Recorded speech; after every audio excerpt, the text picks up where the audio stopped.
Good afternoon. നമ്മൾ കഴിഞ്ഞ 2 ക്ലാസ്സുകളിലായിട്ട് ആസിഡുകളും ആൽക്കലികളും എന്ന അധ്യായമാണ് ചർച്ച ചെയ്തുകൊണ്ടിരിക്കുന്നത്. അതിൽ ആസിഡുകളുടെ ചില പ്രത്യേകതകൾ നമ്മൾ കഴിഞ്ഞ 2 ക്ലാസ്സുകളിലൂടെ പഠിച്ചു. എല്ലാവരും അതൊക്കെ ഓർക്കുന്നുണ്ടല്ലോ അല്ലേ? എന്തൊക്കെയായിരുന്നു ആസിഡുകളുടെ സവിശേഷതകൾ? ഒന്ന് ഓർത്തു നോക്കി പറയൂ. അതെ, ആസിഡുകൾക്ക് പുളിരുചിയാണ്. അവ നീല ലിറ്റ്മസിനെ ചുവപ്പാക്കുന്നു. ആസിഡുകൾ ലോഹങ്ങളുമായി പ്രവർത്തിക്കുമ്പോൾ ഹൈഡ്രജൻ വാതകം ഉണ്ടാവുന്നു. ഹൈഡ്രജൻ കത്തുന്ന ഒരു വാതകമാണ്. Acids have sour taste. Acids turns blue litmus paper to red color. When acids react with metals, hydrogen gas is formed. Hydrogen is a highly inflammable gas. ഇത്രയായിരുന്നു കഴിഞ്ഞ ക്ലാസ്സുകളിൽ ആസിഡുകളെ കുറിച്ച് നാം ചർച്ച ചെയ്തത്. ഇന്ന് നമുക്ക് ആസിഡിന്റെ മറ്റൊരു സവിശേഷത കൂടി പരിചയപ്പെടാം. അപ്പോ ഒരു കൊച്ചു പരീക്ഷണത്തിലൂടെ ഇന്നത്തെ ക്ലാസ് നമുക്ക് ആരംഭിക്കാം. ഈ പരീക്ഷണത്തിന് വേണ്ടി ഞാൻ എടുത്ത സാമഗ്രികൾ: ഒന്ന് അസറ്റിക് ആസിഡ് അഥവാ സുർക്ക, അതുപോലെ അപ്പക്കാരം അഥവാ ബേക്കിംഗ് സോഡ, അതുപോലെ ടെസ്റ്റ് ട്യൂബ്. അപ്പോൾ നമുക്ക് പരീക്ഷണത്തിലേക്ക് കടക്കാം. എല്ലാവരും പരീക്ഷണം നന്നായി ശ്രദ്ധിക്കുക. ആദ്യം നമുക്ക് ടെസ്റ്റ് ട്യൂബിലേക്ക് അല്പം സുർക്ക എടുക്കാം.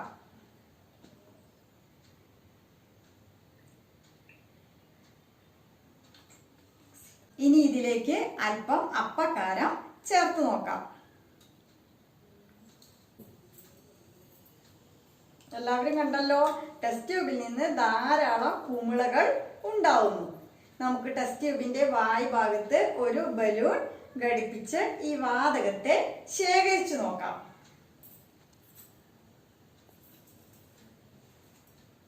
എല്ലാവരും കണ്ടല്ലോ, ബലൂണിനകത്ത് ഒരു വാതകം നിറഞ്ഞിരിക്കുന്നത് കാണാം അല്ലേ?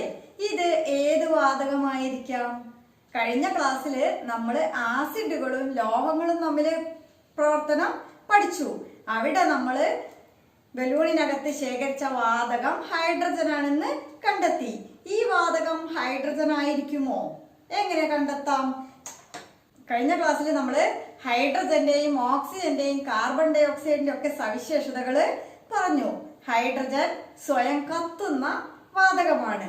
ഓക്സിജൻ കത്താൻ സഹായിക്കുന്ന വാതകമാണ്. കാർബൺ ഡൈ ഓക്സൈഡ് തീ കെടുത്തുന്ന വാതകമാണ്. അപ്പോ ഈ ബലൂണിനകത്ത് ശേഖരിക്കപ്പെട്ട വാതകം ഏതെന്ന് നമുക്ക് നോക്കാം. അതിനായി ഈ ബലൂണിനെ കത്തിച്ച മെഴുകുതിരിയുടെ സമീപത്തേക്ക് കൊണ്ടുവന്ന് നോക്കാം. എല്ലാവരും കണ്ടല്ലോ, എന്ത് സംഭവിച്ചു? മെഴുകുതിരി കെട്ടുപോയി. അപ്പോ ഇവിടെ ശേഖരിക്കപ്പെട്ട വാതകം ഏതായിരിക്കാം? അതെ, കാർബൺ ഡൈ ഓക്സൈഡ് വാതകമാണ് ബലൂണിനകത്ത് ശേഖരിക്കപ്പെട്ടത്. അപ്പോ അപ്പക്കാരം എന്ന് പറഞ്ഞത് ഒരു ലോഹമാണോ? അല്ല. ലോഹമാണെങ്കിൽ ഹൈഡ്രജൻ വാതകമാണ് ഉണ്ടാവുന്നത്. അങ്ങനെയാണെങ്കിൽ വാതകം ശബ്ദത്തോടു കൂടി കത്തേണ്ടതായിരുന്നു. പക്ഷേ ഇവിടെ തീ കെട്ടത് കാരണം ഉണ്ടായത് കാർബൺ ഡൈ ഓക്സൈഡ് ആണെന്ന് നമുക്ക് മനസ്സിലാക്കാം. അപ്പൊ അപ്പക്കാരം എന്ന് പറയുന്നത് സോഡിയം ബൈകാർബണേറ്റ് ആണ്. കാർബണേറ്റുകളിൽ പെട്ടതാണ് അപ്പക്കാരം. സോഡിയം ബൈകാർബണേറ്റ് ആണ് അപ്പക്കാരം. അപ്പോ അപ്പക്കാരം ആസിഡുമായി പ്രവർത്തിക്കുമ്പോൾ ഉണ്ടാവുന്ന വാതകമാണ് carbon dioxide. Carbon dioxide തീ കെടുത്തുന്ന വാതകമാണ്. കാർബൺ ഡൈ ഓക്സൈഡിനെ തിരിച്ചറിയാൻ മറ്റൊരു മാർഗം കൂടി ഉണ്ട്. അത് കണ്ടെത്താൻ നമുക്ക് മറ്റൊരു പരീക്ഷണം കൂടി ചെയ്തു നോക്കാം. ഇതിനു വേണ്ടി ഞാൻ എടുത്ത സാധനങ്ങള് വിനാഗിരിയാണ് ആസിഡായിട്ട് എടുക്കുന്നത്. അതുപോലെ കാർബണേറ്റ് ആയിട്ട് എടുക്കുന്നത് അലക്കുകാരം അഥവാ സോഡിയം കാർബണേറ്റ് ആണ്. ഇനി ഇതുപോലെ ഒരു ഉപകരണം നമുക്ക് നിർമ്മിക്കാം. അതിന് വേണ്ടത് ഒരു പ്ലാസ്റ്റിക് കുപ്പി. കുപ്പിയുടെ അടപ്പിലായിട്ട് നമ്മൾ ഒരു ഫണൽ ഘടിപ്പിച്ചിട്ടുണ്ട്. മറ്റൊരു ദ്വാരത്തിലൂടെ ഒരു പൈപ്പ് ഘടിപ്പിച്ചിരിക്കുന്നു. ഇനി നാം ഈ കുപ്പിയിൽ സുർക്ക എടുക്കാം.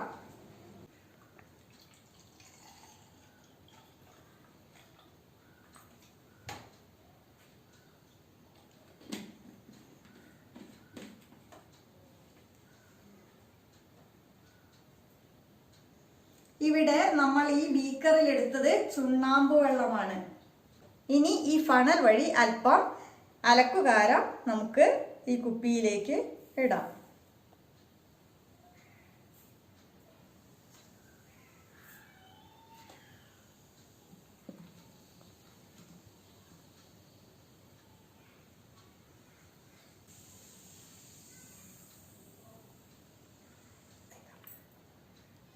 ഇപ്പൊ എല്ലാവരും ഈ ബീക്കറിലേക്ക് ശ്രദ്ധിച്ചു നോക്കൂ. ഈ ബീക്കറിലെ തെളിഞ്ഞ വെള്ളം പാൽ നിറമായി മാറിയിരിക്കുന്നു. ചുണ്ണാമ്പ് വെള്ളത്തെ പാൽ നിറമാക്കാൻ കഴിയുന്ന വാതകമാണ് കാർബൺ ഡൈ ഓക്സൈഡ്. അപ്പോൾ ഈ പരീക്ഷണത്തിലൂടെ നമുക്ക് ഉണ്ടായ വാതകം കാർബൺ ഡൈ ഓക്സൈഡ് തന്നെയാണെന്ന് ഉറപ്പാക്കാം. ഇതുപോലെ മറ്റു പല കാർബണേറ്റുകളും നിങ്ങൾക്ക് നിങ്ങളുടെ ചുറ്റുപാടു നിന്നും ലഭിക്കും. മുട്ടത്തോട്, കക്ക, മാർബിൾ മുതലായവയെല്ലാം കാൽസ്യം കാർബണേറ്റുകളാണ്. അപ്പോൾ ഈ സാധനങ്ങളിൽ ഏതെങ്കിലും ഒന്ന്, അതുപോലെ തന്നെ ആസിഡായിട്ട് വിനാഗിരിയും നിങ്ങൾക്ക് എടുത്ത് ഇതേ പരീക്ഷണം ചെയ്തു നോക്കാം. അപ്പോൾ എല്ലാവരും പരീക്ഷണം ചെയ്ത് പരീക്ഷണക്കുറിപ്പ് തയ്യാറാക്കി അയച്ചു തരണം. എല്ലാവരും സ്ക്രീനിലേക്ക് നോക്കൂ. സ്ക്രീനിൽ നിങ്ങൾ എന്ത് ചിത്രമാണ് കണ്ടത്? എല്ലാവർക്കും പരിചയമുണ്ടല്ലോ അല്ലേ? താജ്മഹലിന്റെ ചിത്രമാണ് നമ്മൾ കണ്ടത്. എന്താണ് താജ്മഹലിന്റെ പ്രത്യേകത? അതെ, പൂർണ്ണമായും മാർബിൾ കൊണ്ട് നിർമ്മിച്ച കൊട്ടാരമാണ് താജ്മഹൽ. പക്ഷേ ഈ അടുത്ത കാലത്തായി നിങ്ങൾ പത്രങ്ങളിലൊക്കെ വായിച്ചു കാണും, താജ്മഹലിന്റെ നിറം മങ്ങി വരുന്നു എന്ന വാർത്ത. എന്തായിരിക്കാം താജ്മഹലിന്റെ നിറം മങ്ങി വരാൻ കാരണം? ഇപ്പൊ ചെയ്ത പരീക്ഷണത്തിന്റെ അടിസ്ഥാനത്തിൽ കൂട്ടുകാർക്ക് തന്നെ വിശദീകരിക്കാമല്ലോ അല്ലേ? താജ്മഹലിന്റെ പരിസരത്ത് ധാരാളം ഫാക്ടറികളുണ്ട്. ഈ ഫാക്ടറികളിൽ നിന്നുള്ള പുകപടലങ്ങളൊക്കെ അന്തരീക്ഷത്തിലേക്ക് എത്തുകയും നൈട്രജൻ ഡയോക്സൈഡ്, സൾഫർ ഡയോക്സൈഡ് പോലുള്ള വാതകങ്ങൾ അന്തരീക്ഷത്തിൽ എത്തുകയും ചെയ്യുന്നു. അന്തരീക്ഷത്തിലുള്ള ജലകണികകളിൽ തട്ടി ഈ നൈട്രജൻ ഡയോക്സൈഡ്, സൾഫർ ഡയോക്സൈഡ് പോലുള്ളവ ആസിഡായിട്ട് മാറി ഭൂമിയിലേക്ക് പതിക്കുന്നു. ഇത് ഈ മാർബിൾ കൊട്ടാരത്തിൽ പതിക്കുമ്പോൾ അത് നാശനത്തിന് വിധേയമാവുന്നു. അതാണ് താജ്മഹലിന്റെ നിറം മാറ്റത്തിന് കാരണം. അതുപോലെ തന്നെ വാഹനങ്ങളിൽ നിന്ന് വരുന്ന പുകപടലങ്ങളിൽ നിന്നെല്ലാം ഇത്തരം വാതകങ്ങൾ അന്തരീക്ഷത്തിലേക്ക് എത്തുന്നുണ്ട്. ഇതും താജ്മഹലിന്റെ നിറം മാറ്റത്തിന് കാരണമാവുന്നുണ്ട്. അതുപോലെ തറയിലൊക്കെ മോര്, അതുപോലെ അച്ചാറ് മുതലായ വസ്തുക്കളൊക്കെ വീഴുമ്പോൾ ആ ഭാഗത്ത് നിറം മാറ്റം വരുന്നത് എല്ലാവരും ശ്രദ്ധിച്ചു കാണുമല്ലോ. അതിന്റെ കാരണവും ഇനി കൂട്ടുകാർക്ക് പറയാമല്ലോ. എന്തായിരിക്കാം? അതെ, അച്ചാറ്, മോര് മുതലായവയിലൊക്കെ ആസിഡ് അടങ്ങിയിട്ടുണ്ട്. മാർബിൾ കാൽസ്യം കാർബണേറ്റ് ആണ്. അപ്പോൾ ഈ കാർബണേറ്റും ആസിഡും തമ്മിൽ രാസപ്രവർത്തനത്തിൽ ഏർപ്പെടുന്നതിന്റെ ഫലമായാണ് മാർബിൾ തറയിൽ പാടുകൾ വരുന്നത്. ഇനി കൂട്ടുകാർ സ്ക്രീനിലേക്ക് നോക്കൂ. ഇവിടെ എന്തിന്റെ ചിത്രമാണ് നിങ്ങൾ സ്ക്രീനിൽ കണ്ടത്? ഈ ഉപകരണം നിങ്ങൾക്ക് പരിചയമുണ്ടോ? ഇത്തരം ഉപകരണങ്ങൾ നിങ്ങൾ എവിടെയൊക്കെ കണ്ടിട്ടുണ്ട്? അതെ, ഇത് അഗ്നിശമനിയാണ്. അഗ്നിശമനികൾ നിങ്ങൾ കണ്ടിട്ടുണ്ടാവും, നമ്മുടെ സ്കൂളുകളിലൊക്കെ ഉണ്ട്. അതുപോലെ തന്നെ സിനിമാ തിയേറ്ററുകള്, ഹോട്ടലുകള്, ഹോസ്പിറ്റലുകള് മുതലായ സ്ഥലങ്ങളിലൊക്കെ ഇത്തരത്തിലുള്ള അഗ്നിശമനികൾ നമുക്ക് കാണാൻ കഴിയും.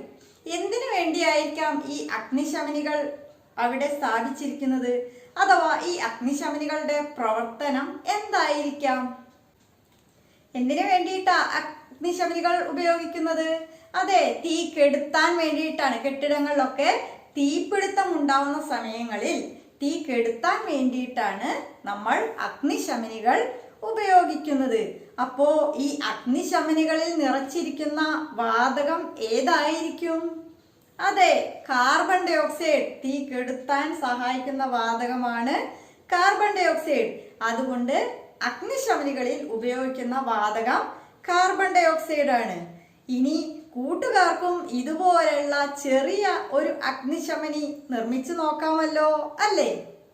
നിങ്ങളുടെ ടെക്സ്റ്റ് ബുക്കിലെ പേജ് നമ്പർ 42 അഗ്നിശമനി നിർമ്മിക്കുന്ന വിധം വിശദമായി തന്നിട്ടുണ്ട്. എല്ലാ കൂട്ടുകാരും നിർമ്മാണ രീതി നന്നായി മനസ്സിലാക്കി സ്വയം ഒരു അഗ്നിശമനി നിർമ്മിക്കുക. എന്നിട്ട് അതിൻ്റെ വീഡിയോ ടീച്ചർക്ക് അയച്ചു തരിക. അപ്പോൾ ഇന്നത്തെ ക്ലാസ്സിൽ നമ്മൾ പഠിച്ചത് ആസിഡുകളും കാർബണേറ്റുകളും തമ്മിലുള്ള രാസപ്രവർത്തനത്തെ കുറിച്ചാണ്. ആസിഡുകൾ കാർബണേറ്റുകളുമായി പ്രവർത്തിക്കുമ്പോൾ കാർബൺ ഡൈ ഓക്സൈഡ് വാതകം ഉണ്ടാവുന്നു. ഇത് തീ കെടുത്തുന്ന ഒരു വാതകമാണ്. ചുണ്ണാമ്പ് വെള്ളം പാൽനിറമാവുന്നതിന് കാരണവും കാർബൺ ഡൈ ഓക്സൈഡ് വാതകമാണ്. അഗ്നിശമനികളിൽ ഉപയോഗിക്കുന്ന വാതകവും തീ കെടുത്താൻ ഉള്ള കഴിവ് കാരണം അഗ്നിശമനികളിൽ ഉപയോഗിക്കുന്നതും കാർബൺ ഡൈ ഓക്സൈഡ് വാതകമാണ്. അപ്പോൾ ആസിഡുകളുടെ സവിശേഷതകൾ നമ്മൾ എല്ലാവരും പഠിച്ചു കഴിഞ്ഞു. ആസിഡുകൾക്ക് പുളിരുചിയാണ്. Acids have sour taste. ആസിഡുകൾ നീല ലിറ്റ്മസിനെ ചുവപ്പാക്കുന്നു. Acids turn blue litmus to red. ആസിഡുകൾ ലോഹങ്ങളുമായി പ്രവർത്തിച്ച് ഹൈഡ്രജൻ വാതകം ഉണ്ടാവുന്നു. Acids react with metals to form hydrogen gas. ആസിഡുകൾ കാർബണേറ്റുകളുമായി രാസപ്രവർത്തനത്തിൽ ഏർപ്പെടുമ്പോൾ കാർബൺ ഡൈ ഓക്സൈഡ് വാതകം ഉണ്ടാവുന്നു. Acids react with carbonates to form carbon dioxide gas. അപ്പോൾ ഇത്രയാണ് ആസിഡുകളുടെ പൊതുവായ ചില സവിശേഷതകൾ. അടുത്ത ക്ലാസ്സിൽ നമുക്ക് മറ്റു പുതിയ കാര്യങ്ങളുമായി എത്താം. Okay, thank you.